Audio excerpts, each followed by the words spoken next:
Assalamualaikum warahmatullahi wabarakatuh. Selamat sore pemirsa JTV Madiun dimanapun Anda berada. Terutama para moms yang sedang hamil atau menyusui yang sedang menjalankan ibadah puasa. Semoga dalam menjalankan ibadah puasa Ramadan dapat berjalan dengan lancar. Pada sore kali ini kembali bersama program Ramadan Sehat yang dipersembahkan oleh RSAU Dr. Efram Harsana Magetan. Saya Dr. Vita, dokter spesialis kandungan yang bertugas di Rumah Sakit RSAU Dr. Efram Harsana. Pada kesempatan kali ini kita akan membahas sedikit tentang tips-tips puasa yang dilakukan para ibu hamil. Moms, dalam menjalankan ibadah puasa di saat Ramadan tentu ada keringanan-keringanan atau rambu-rambu yang harus diwaspadai para moms sekalian. Walaupun tentunya kita ingin menjalankan ibadah puasa secara full sehingga mendapatkan kebahagiaan yang secara spiritual, secara optimal.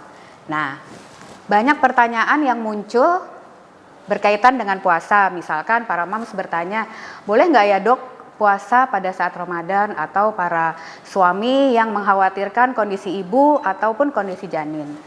Pada prinsipnya, ibu hamil dibagi menjadi 3 trimester, yaitu trimester 1, 2, atau 3.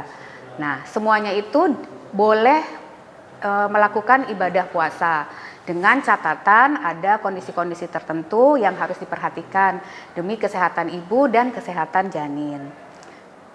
Pada penelitian yang dilakukan sekitar 18.000 ibu hamil, ternyata didapatkan tidak ada perbedaan antara hasil luaran atau kesehatan ibu hamil di antara yang berpuasa dan yang tidak berpuasa. Jadi jangan khawatir moms, ibu tetap bisa melakukan ibadah puasa. Nah, pada kondisi apa para moms harus memperhatikan, oh ini kita tidak atau tidak dalam keadaan sehat untuk berpuasa. Misalkan ada komplikasi pada saat kehamilan atau gejala kehamilannya yang berat atau usia, faktor usia dan kondisi fisik. Selama moms memperhatikan kesehatan moms sendiri atau kesehatan janin, tentu puasa dapat dijalankan dengan baik. Nah, berikut ini adalah tips-tips yang bisa moms terapkan pada saat menjalankan ibadah puasa. Pertama, kita harus mencukupi kebutuhan nutrisi yang diperlukan pada saat moms hamil. Selama 24 jam kita terbiasa makan sekitar 3 kali sehari. Nah, pada saat berpuasa tetap dilakukan makan sebanyak 3 kali sehari, tapi jamnya yang disesuaikan. Misalkan pada saat sahur, kemudian saat berbuka, dan pada saat pulang selesai tarawih atau beberapa 2 jam sebelum tidur. Nah, di situ bisa dioptimalkan nutrisi-nutrisi tentunya dengan gizi yang seimbang antara karbohidrat, protein, vitamin, mineral yang didapatkan dari sayur-sayur atau buah dan susu. Di situ jangan melewatkan kesempatan makan dengan memakan makanan yang kurang baik, misalkan yang kurang bergizi. Contohnya adalah makanan yang mengandung banyak minyak atau gorengan, dan hindari makanan yang terlalu asam. Nah, kemudian apalagi nih yang sebaiknya kita makan?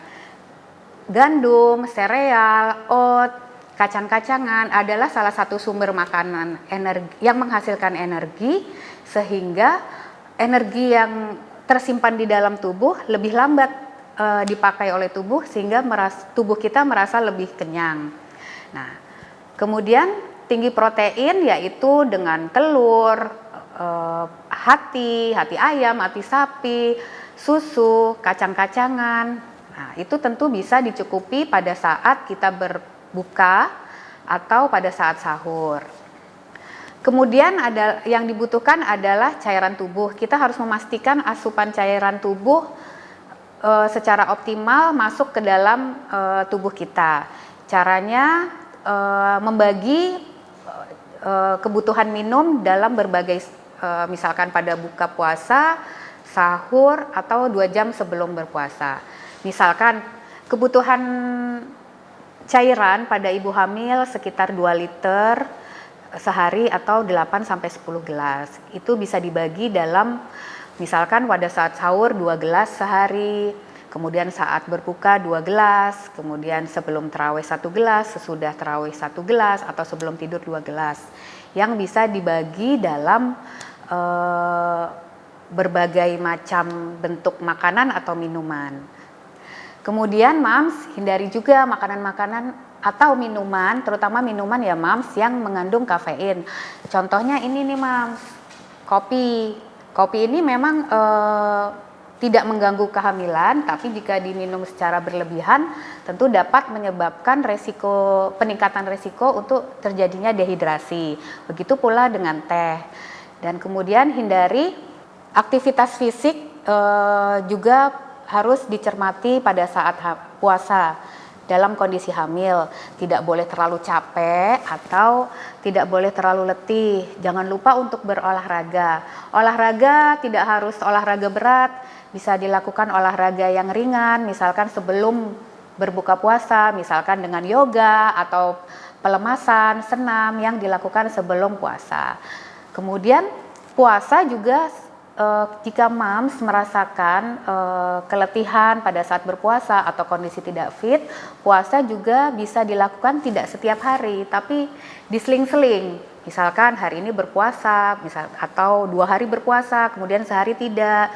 Nah, yang paling penting adalah Mams tidak boleh memaksakan diri. Kita harus tahu kondisi tubuh kita, kondisi fisik dan kondisi bayi. Misalkan ada keluhan gerakan bayi berkurang, terus terlalu letih, itu adalah tanda-tanda Mams tidak dalam keadaan fit untuk berpuasa.